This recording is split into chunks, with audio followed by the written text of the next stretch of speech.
Hi friends, good morning. Guruve Sharanam. Jai Sri Krishna, Radhe Krishna, Sriman Narayana. முயற்சி செஞ்சுக்கிட்டே இருந்தால் தான் வெற்றி நிச்சயமாக நம்மளுக்கு கையில் வந்து சேரும். ஸோ முயற்சி செய்வோம், வெற்றி அடைவோம். கோவிலில் பிரசாதம் கொடுக்குறாங்க இல்லைங்களா, அந்த பிரசாத டைப்பில் தான் நான் ஒரு புளியோகரை ட்ரை பண்ணியிருக்கேன். அதை வீடியோவில் நம்ம போய் பார்க்கலாம் எப்படி பண்ணுறதுன்ட்டு. வாங்க போகலாம். நான் 2 ஸ்பூன் கடலைப்பருப்பு போட்டிருக்கேங்க, 2 ஸ்பூன் உளுத்தம் பருப்பு போட்டிருக்கேன், 2 ஸ்பூன் தனியா பவுடர்,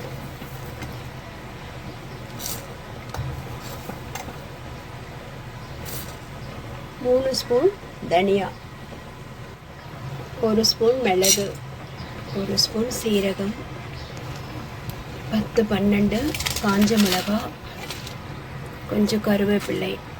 நல்லா வறுத்து எடுத்துட்டு இதை பொடி பண்ணிக்கணும். இதில் கொஞ்சம் எள்ளும் போடுறேன்னா,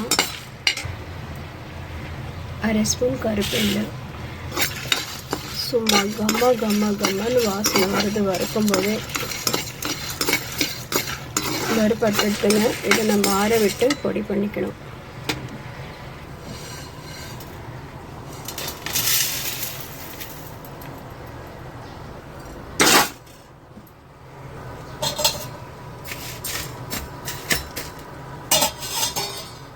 ஒரு 50 கிராம் புளி எடுத்து ஊற வச்சு கரைச்சி எடுத்துட்டேன். நல்லெண்ணெய் தான் ஊற்றுறேங்க. ஒரு நிமிஷம். நல்லெண்ணெய் தான் நான் யூஸ் பண்ணுறேன். ஆக்சுவலி இதுக்கு நல்லெண்ணெய் தான் யூஸ் பண்ணணும்.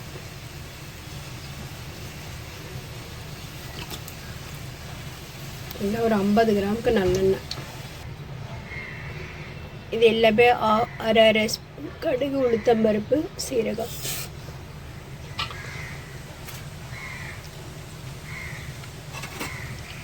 இது நல்லெண்ணெய் ஊற்றினாலே இப்படி தான் போகும்.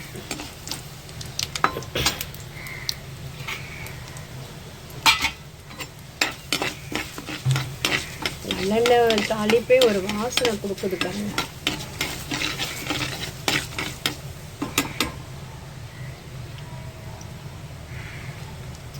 தாளித்து இந்த புளி தண்ணி கொட்டி அது கொதிச்சுட்டு இருக்கிறதுக்குள்ள பொடி பண்ணி கொண்டு வந்துடலாம்.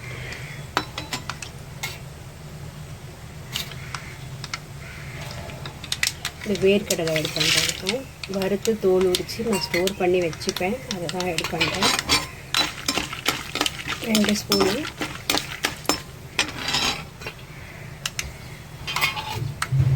இதுலேயும் இந்த கருவேப்பிலையும் காஞ்ச மிளகாவும் ஆட் பண்ணுறேன்.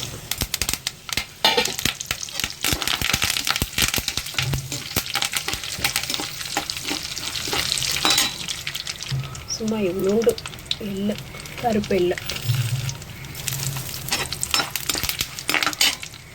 இல்லை, தாராளமாக 1 ஸ்பூன் பெருங்காய பவுடர்,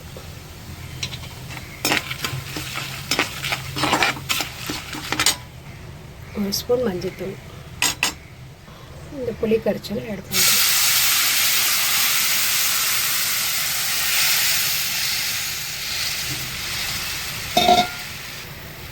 உப்பு அவங்கவுங்க தேவைக்கேற்ப. நல்லா ஆற எடுத்து இப்போ பொடி பண்ணலாம். வறுக்கும்போது வெந்தயம் போட மறந்துட்டேன். இது 1/4 ஸ்பூன் வெந்தயத்தை கொஞ்சம் வறுத்து அந்த பொடியில் ஆட் பண்ணுறேன். பொடி பண்ண பொருளை இப்போ அதில் ஆட் பண்ணிடுறேன். மறந்துட்டேன் போடுறதுக்கு.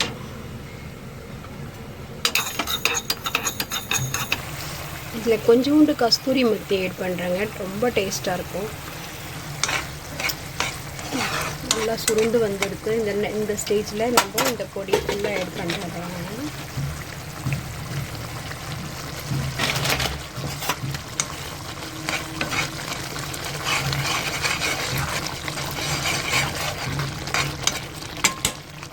கேஸை ஸ்லோ பண்ணிடணும்.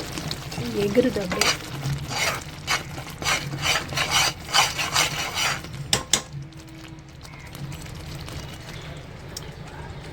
அரைச்சது எல்லாத்தையுமே ஆட் பண்ணிட்டேங்க. இதில் இன்னும் கொஞ்சம் எண்ணெய் ஆட் பண்ணணும்.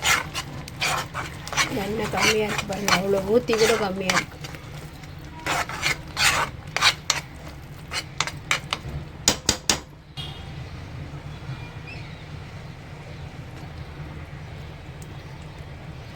நல்லா 100-150 எண்ணெய் தேவைப்படுதுங்க. நல்லா சிம்மில் வச்சுட்டு நான் கேஸை நல்லா கலந்து அந்த மசாலாவோடு அந்த புளியும் சேர்ந்து நல்லா எண்ணெய் பிரியட்டும். அது வரைக்கும் சிம்மில் இருக்கட்டும். இது மாதிரி எண்ணெய் பிரிஞ்சு நல்லா கலந்து சூப்பராக சுருண்டு வந்துட்டு இந்த நேரத்தில் நம்ம கேஸ் ஆஃப் பண்ணிவிட்டு சாதத்தில் போட்டு பெரட்ட வேண்டியதாங்க. கொஞ்சம் தேவையான அளவுக்கு எடுக்கணும், இவ்வளோத்தையும் போடக்கூடாது. ஆஃப் பண்ணுறேன். 400 கிராம் ரைஸ், இது 400 கிராம்.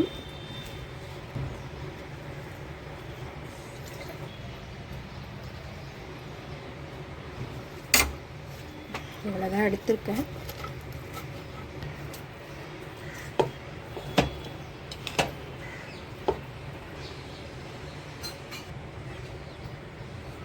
இது கடவுளுக்கு காட்டுறதுக்கு, கண்டருளை பண்ணுறதுக்கு.